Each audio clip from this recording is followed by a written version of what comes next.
Hello and welcome to Sustainability Marketing Lecture 1 on marketing in the 21st century, in which we'll begin our journey into the world of sustainability and marketing to look at really where they come from and how they've come together to create new challenges and opportunities for the 21st century. This lecture is divided into 3 episodes. The first episode is Towards a Sustainable Century, where we'll look at where the concepts of sustainable development came from.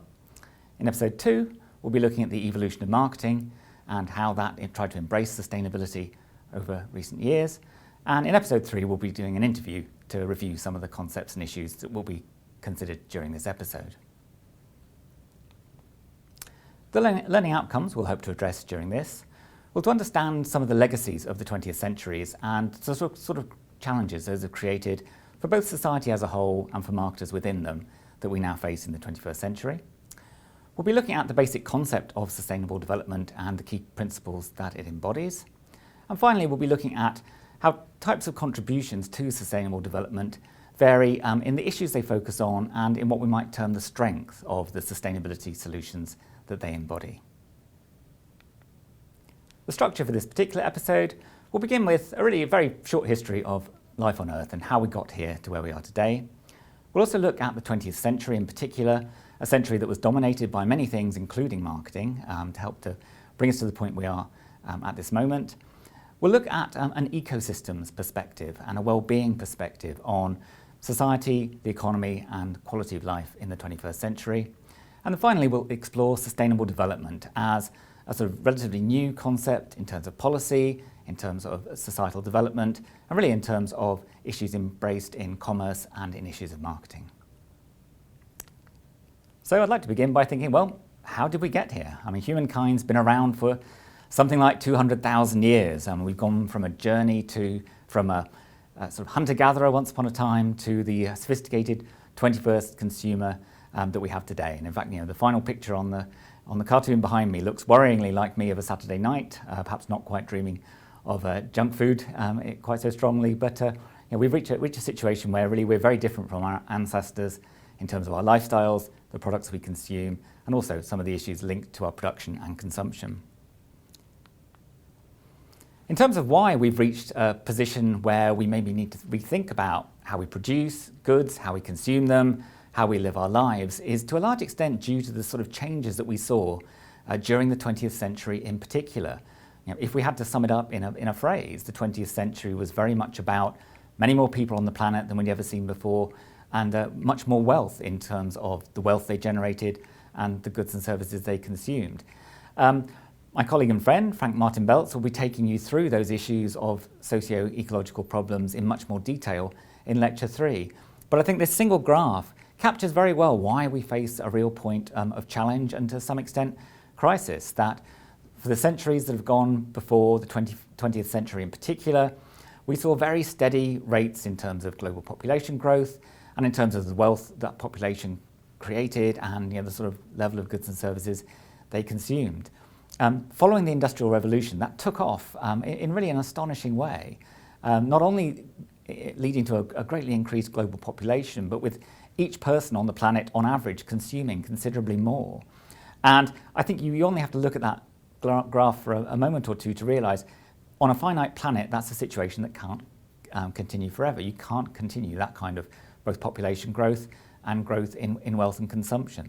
So I think the fact that we need something different, something more sustainable for the future, I think is something that's very obvious just from looking at those simple figures on level of population and level of wealth and consumption.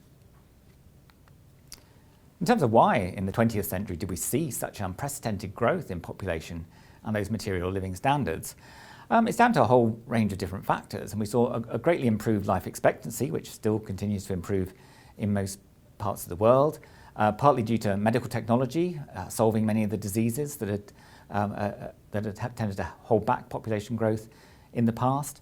And also the Green Revolution in agriculture helped to increase food yields greatly so that the increased population could still largely be fed, although it doesn't mean we haven't solved problems of global poverty and hunger as we've moved into the 21st century. There's still considerable problems, as Frank will explore in Lecture 3.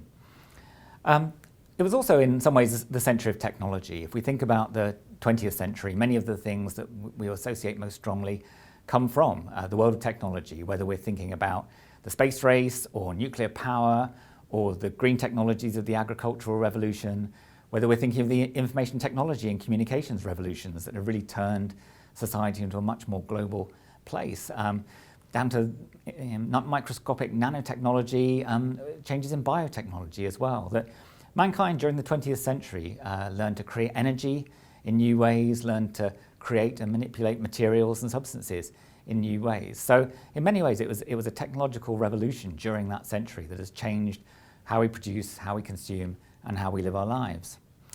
It's also very much the global century, the 20th century, that global markets, global communications technology, increasingly globalized culture became a reality. And today, the teenagers in almost any country in the world, you will find listening to very similar music, interested in very similar clothes. The trends that now arise in particular markets can very rapidly become global. So we're living in a truly global international market in a way that our ancestors really could never have dreamed about. And then finally, you could say that the 20th century was very much the century of marketing. Although marketing has always existed as long as commerce has existed in some form, the type of marketing we recognise as a discipline and as a management process today really grew and arose during the 20th century in particular. It was in very much the earliest 20th century we saw the first courses, the first textbooks addressing marketing as a subject arising, and many would argue that the type of economic growth and the growth in consumption we saw during the 20th century, much of it was driven by excellence in marketing, and for many of the marketers they would see that as a great triumph of the 20th century. The 20th century has also been nicknamed the century of the self. It was a century in which sociologically we moved more towards a sense of individual worth in consumer economies, that it's very much about me as a consumer and perhaps my family as an extension of that, but a much greater sense of individualism, and that the individual, the needs and the wants they have as consumers, should be addressed by companies. So in a sense we started to demand much more for ourselves as individuals within the 20th century, as this idea of the importance of self and self-worth grew in popularity. Now, in many ways, you could look at the 20th century and say, well, if we think of it as a project, it was a triumph in many ways, because by the end of the 20th century, you had more people living in relative wealth, relatively good health, relative prosperity, tending to live longer, more people living in relative freedom than we have ever had before. So if you just want to think of the 20th century purely in those terms, then you could say it was a great success. However, much of the benefits of the 20th century, much of the economic growth that we witnessed during the century, did come at a price. And partly I think that price is one of inequality, that the benefits that were created by the production and consumption systems that grew the global economy during the 20th century didn't particularly provide an equal distribution of benefits and consequences. So in many countries that saw the benefits of the boom in the economy and the rise of the consumer economy and mass consumption were maybe different countries from the ones from which raw materials came, who maybe saw the exploitation of their natural resource base without any great improvement in standards of living. And if you look at the map on the slide, you can see that the green represents relative wealth and the red represents relative poverty. And you can see that in some whole continents, the wealth of the 20th century's economic development has not really significantly changed and improved people's wealth and people's quality of life. In other whole continents, other countries, we've seen a great improvement in wealth. So although there were benefits economically in the 20th century, we can't say they were necessarily uniform, they weren't necessarily evenly spread. And the other set of costs that we can identify with that economic growth was in terms of the impact on the planet, on our ecosystems. And really that over the 20th century, the notion of just the environment as the natural world out there, which may to be some extent impacted by the things we do, both as producers and consumers, has given way to the notion that really the world is made up of these ecosystems, and those ecosystems provide services on which our economy is based. That can be very obviously in terms of the environment being the source of the food that we eat, or the water that we drink, or the fibres that we might use to create clothing or to create houses, for example. But we also began to realise that ecosystems do other things for us as well, in terms of helping to monitor the planet's climate, for example, preventing from flood damage to particular areas. Also in terms of monitoring or maintaining health, in that the spread of disease is actually held back by a relatively stable environment. So what we've discovered is that there are many things that humankind gets from the environment through those ecosystem services. And what was happening by the end of the 20th century was we were growing evidence to show that those ecosystems were being impacted by our economies, by the way we lived our lives, in a way that was starting to reduce the level of environmental wealth that we could extract from those ecosystems. So when we reached the Millennium in 2000, the UN commissioned its Millennium Ecosystem Assessment Report, whereby it brought together a range of global environmental experts to look at the extent to which the ecosystems that we depend upon were becoming impaired and affected by the nature of our economies, the nature of our development. And the conclusion was that despite the wealth the 20th century had brought for us, it had also resulted in substantial and largely irreversible loss in the diversity of life on Earth. In other words, biodiversity resources were being dramatically reduced by economic activity. And that those gains that we'd seen in human well-being, in economic development, those had actually been achieved at a cost to the environment, and that was leading to the degradation of ecosystem services, and that was in fact directly also impoverishing particular groups of people. It's easy to forget if you live within a consumer economy that in many countries there are many people who actually live their lives directly depending upon the environment for their food, for their drink, for other products and things that they need from the environment. They don't necessarily exist within the consumer economies that we're familiar with. So, the economic growth for some has been at the expense of others. And the report concluded that unless we start to consider ecosystems more thoroughly and start to worry about preserving them and the benefits that they provide to us and to our economies, then the danger is that those benefits would diminish over time and that future generations wouldn't be able to get the same level of benefit and resource from those ecosystems. And in the diagram it shows you that basically we have an interrelationship between human well-being, economic development and poverty reduction, and the ecosystems that we depend upon and the things that they provide us in terms of provisioning, in terms of food and water and fuel, in terms of regulating things like climate, preventing disease from spreading, but also there are other things like cultural benefits, that we get many benefits directly from the environment, not just as a provider of physical materials to us, but in terms of its beauty, the contribution it makes to things like leisure, things like tourism, for example, depend very directly on ecosystems and the services they bring to us. So very much the report was trying to say, well, we need to create a balance between the ecosystems we depend upon and the services they provide for us, our efforts to improve the quality of life and wealth for all, and also the way in which we develop and manage our economies and our societies. And that until we can get these factors in balance, it will be very difficult to create an economy that's sustainable in terms of the benefits we get from it, both socially and economically, but also environmentally. And during the late 20th century, a new discipline or science that emerged was the discipline of ecological footprinting. The idea of calculating the amount of impact that each of us has on the planet and understanding the extent to which humankind's collective ecological footprint it stays within the limits that the planet can provide. And this very much fits in with the notion of natural capital, the concept that the planet provides us with natural capital. And the great ecological economist Herman Daly said that it's like a financial analogy, that if you have money in the bank, you can live off it from two ways. You can spend the interest that money in the bank provides for you, or you can go out and spend the money in the bank until you have none left. And in terms of humankind, it's the same. It works the same with the environment. The environment provides for us benefits that are sustainable, which are like ecological interest, but then there is also ecological capital, the actual permanent wealth of the planet. And the problem is that over time we've gone from living off the interest that nature provides for us in terms of sustainable resources and renewable resources to starting to erode the natural capital of the planet itself.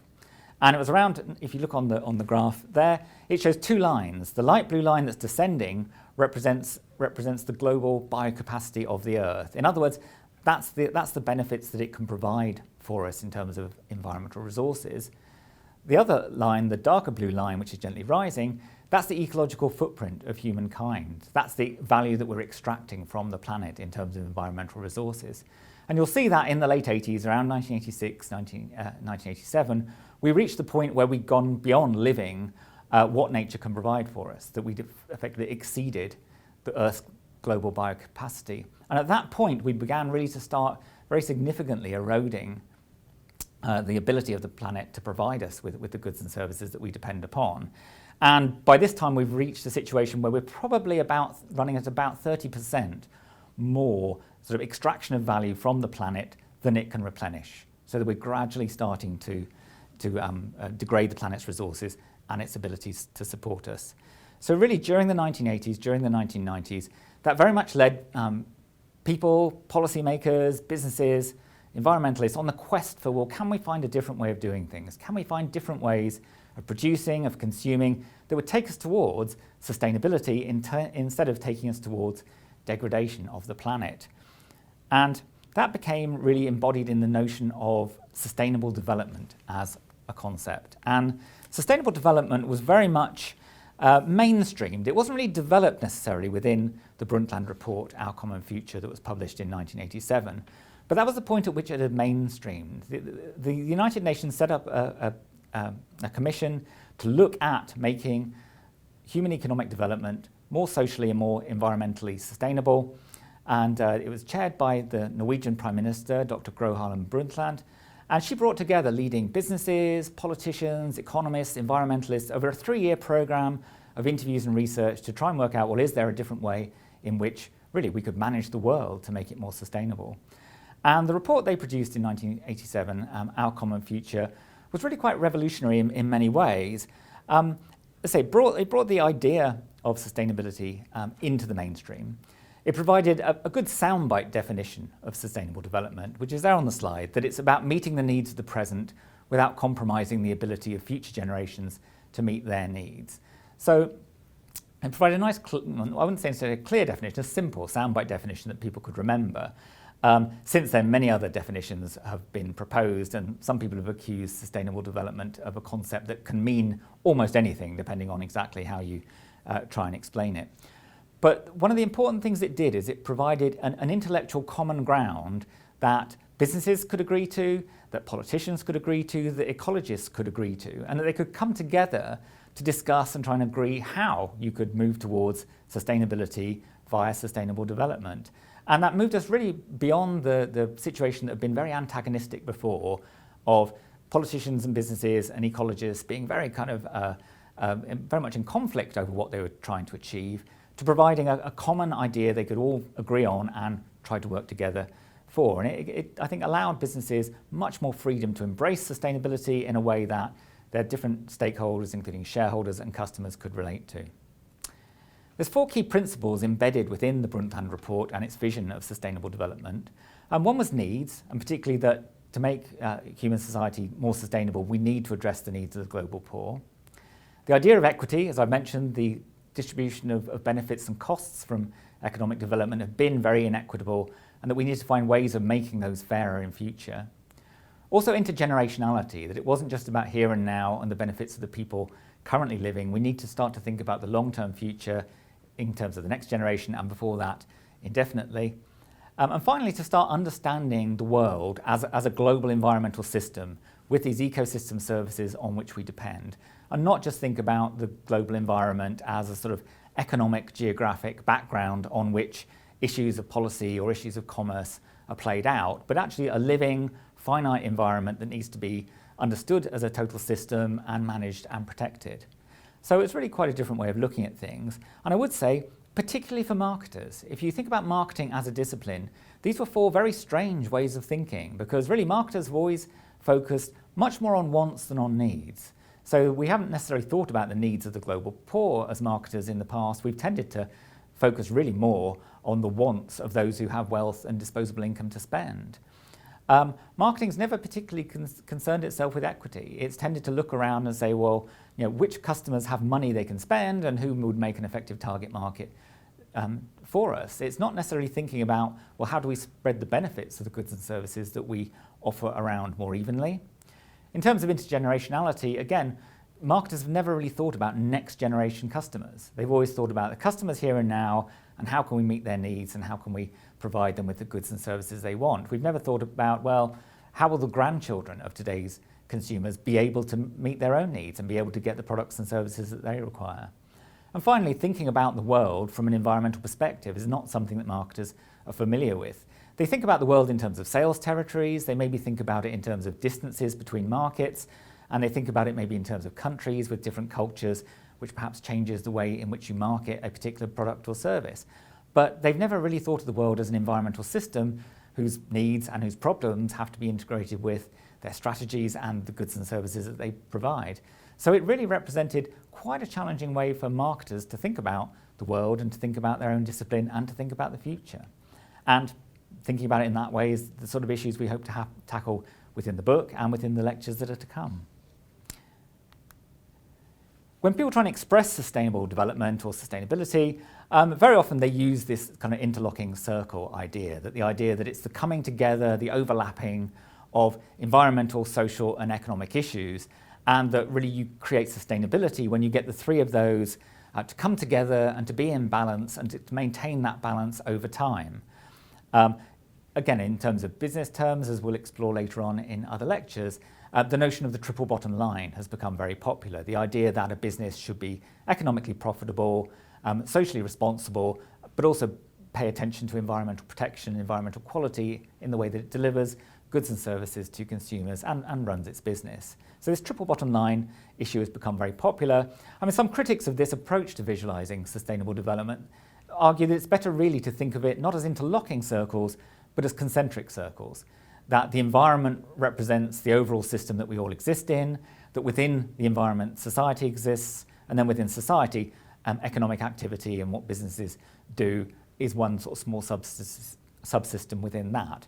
But I say the interlocking rings has become probably the most popular way of visually trying to communicate sustainable development.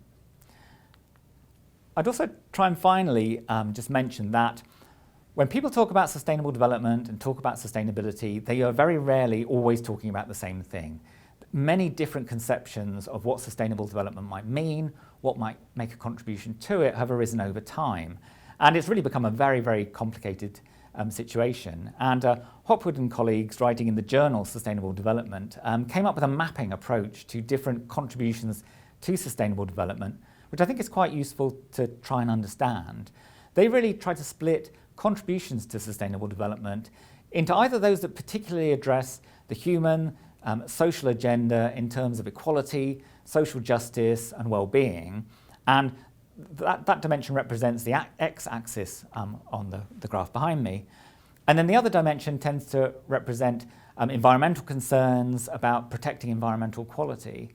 And really to say that most initiatives that contribute to sustainable development can be classified really in terms of either the extent to which they address one or other or both of those dimensions, and then also what you might call the strength or the degree of radicalness in those solutions, how far they push either the social justice agenda or the environmental protection agenda.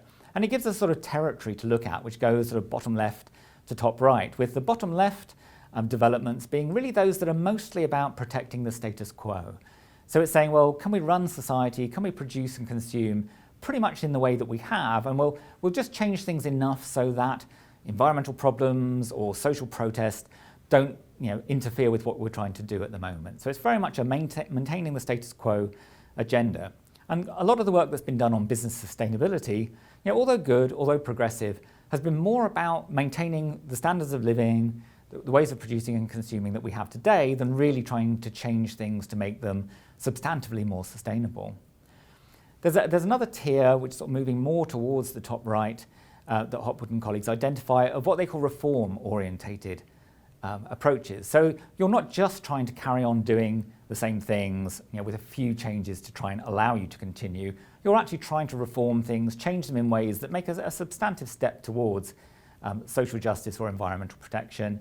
So some of the more forward-thinking work by environmental groups, for example, by some of the NGOs we've seen, working to create really quite new ways of living, producing, consuming. Some of the ways we'll be looking at in some of the later lectures, lecture 12 in particular, are much more about a reform-orientated agenda.